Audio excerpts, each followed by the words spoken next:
Hey everyone, Yan Zhao back again. Today, both comics and movies. Talking about Superman Red Son, which was just released, I think, last week. It is an alternate version of Superman's history. What if he didn't crash land in Smallsville, get rescued by Martha and Pa Kent? What if, instead, he landed in Soviet Russia?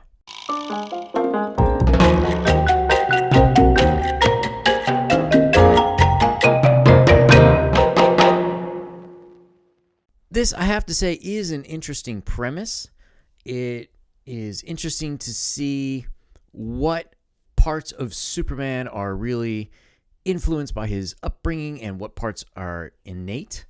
And to that end, it was actually kind of an interesting experiment. There are some other weird things that we'll get into in a little bit. But the big problem with this is I don't know who is responsible. It's either director Sam Leo, although I sort of doubt that. You have J.M. DeMatteis on the screenplay, but my guess is it is probably Mark Millar, who doesn't really understand communism and America's history in the Cold War. Mark Millar, for people who don't remember, he is quite famous. He wrote Kick-Ass. He also wrote the Kingsman series. This is sort of he's a guy who likes to sort of turn things on their heads. He likes to sort of reimagine things.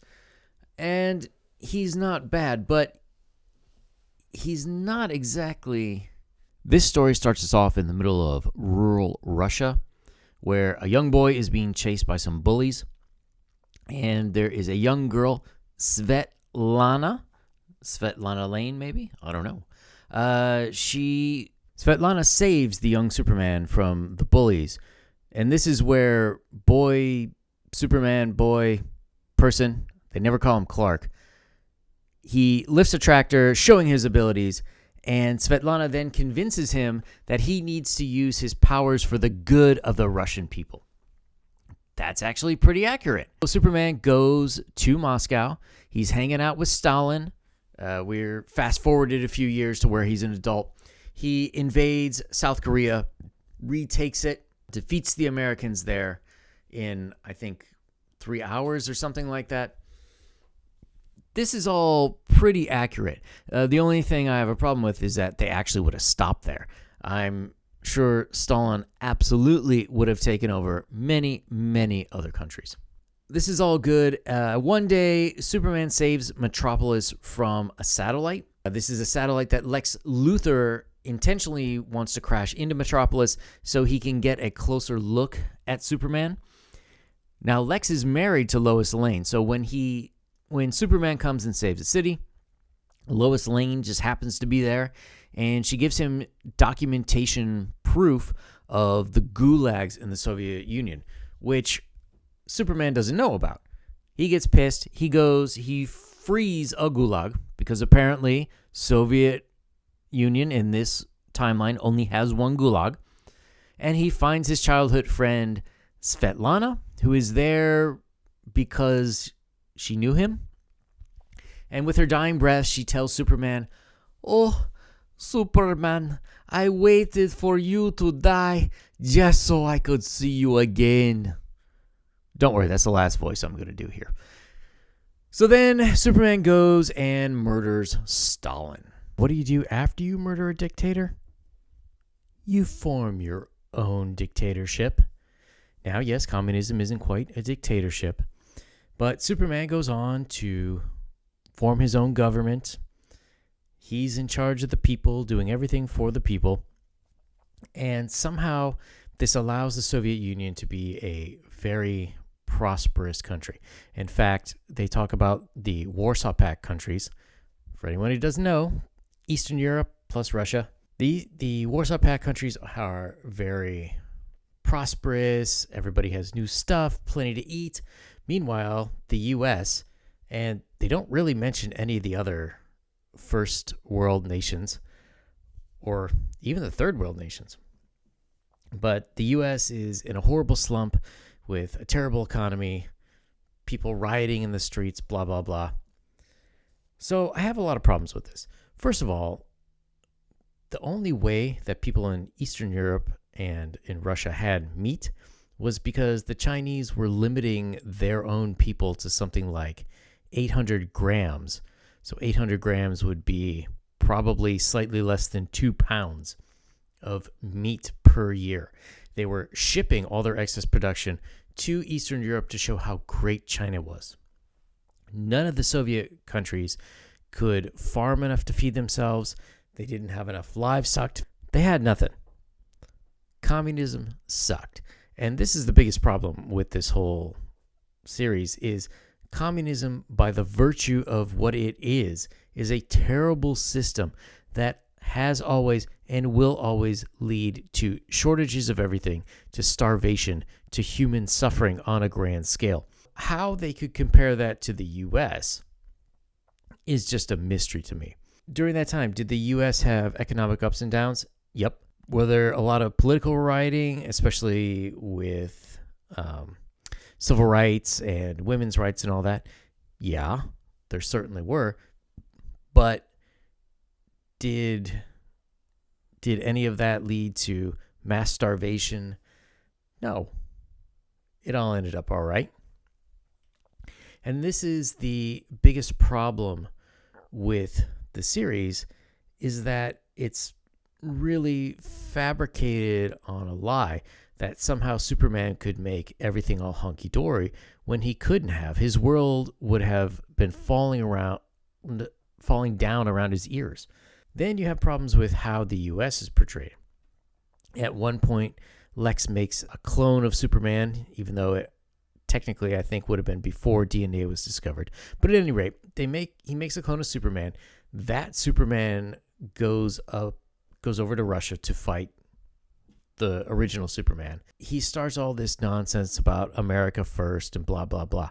At that time, America was not about America first. That's a great way to throw in 2016 or 2020 politics to this show.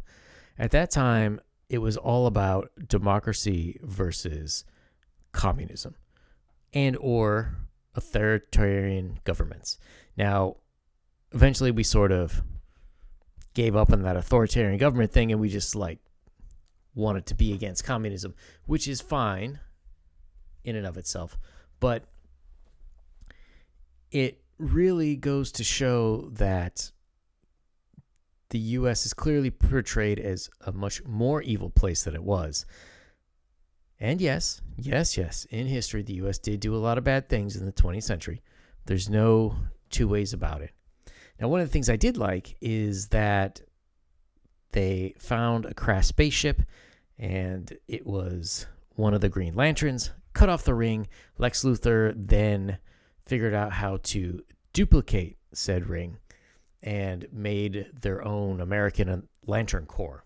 They used this corps to attack Superman, and we had Wonder Woman save him. Now, where was Wonder Woman this whole time?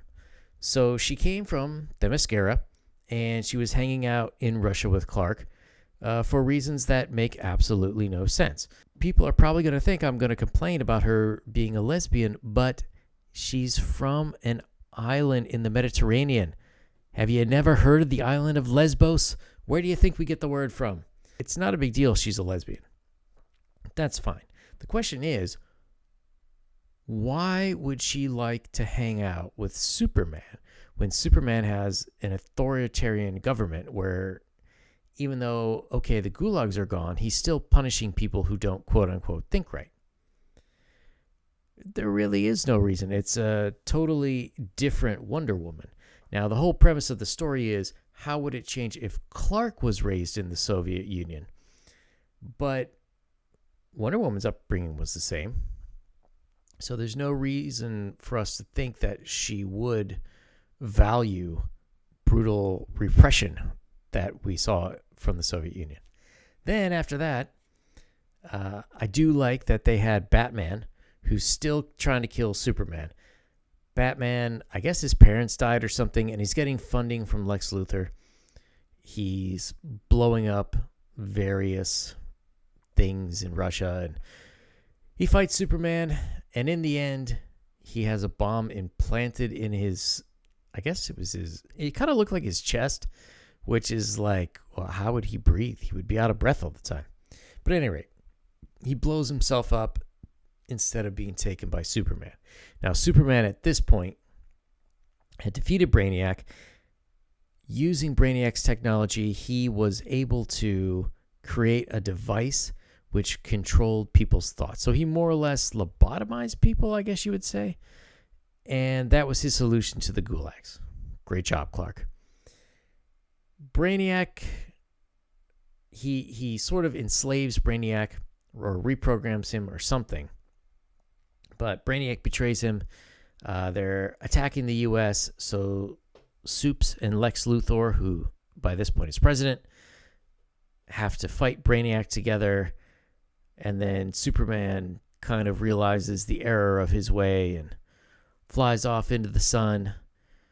Lex Luthor can then retire as president of the U.S., and everybody loves Superman again. He murdered millions of people. He's like that world's Hitler or Stalin Part 2. Why would you adore him?